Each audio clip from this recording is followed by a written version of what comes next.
Réalisé et présenté lors du Salon de 1852, ce tableau de Clément-Auguste Andrieux revient sur la célèbre bataille de Waterloo le 18 juin 1815.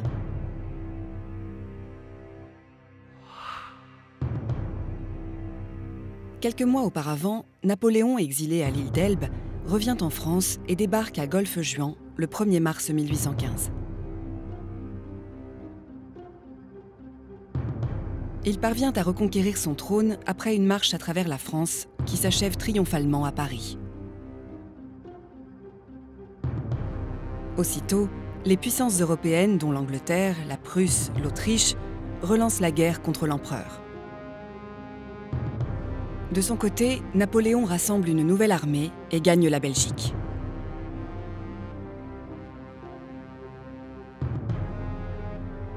Après quelques succès, il affronte les Britanniques du duc de Wellington à Waterloo le 18 juin 1815. C'est la première fois que les deux grands généraux se retrouvent face à face.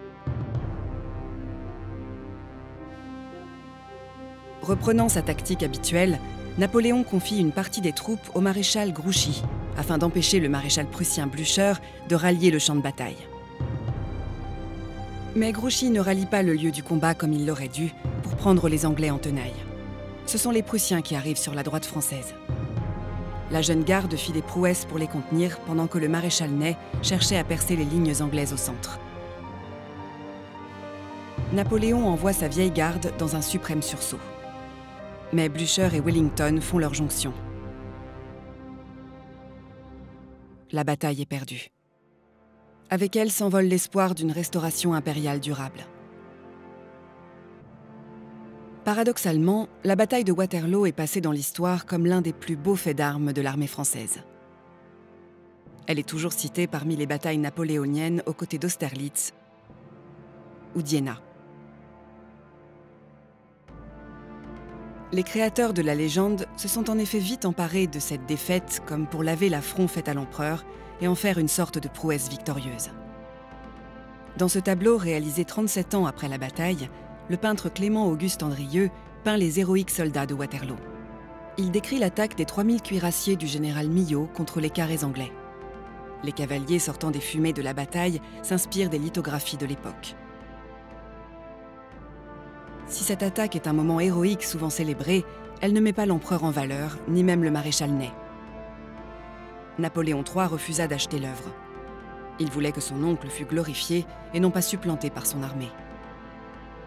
La littérature vint au secours de Napoléon, notamment avec le célèbre poème de Victor Hugo, L'Expiation, publié dans le recueil Les Châtiments en 1853, et dont le second mouvement commence par « Waterloo, Waterloo, Waterloo, morne plaine ».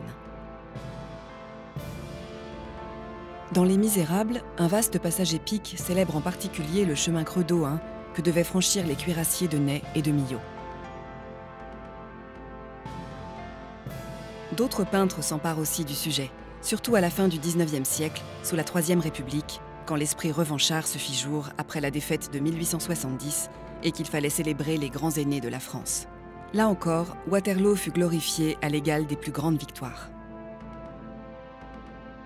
Waterloo a montré le dévouement presque suicidaire des soldats de l'Empire. Le général Cambronne répondit aux Anglais cette phrase célèbre « La garde meurt, mais ne se rend pas ». Les artistes de l'époque ont permis de retourner une situation de défaite pour faire de Waterloo un acte de bravoure démesuré. On parle d'ailleurs de victoire pour Austerlitz, Iéna ou Friedland, mais de bataille pour Waterloo.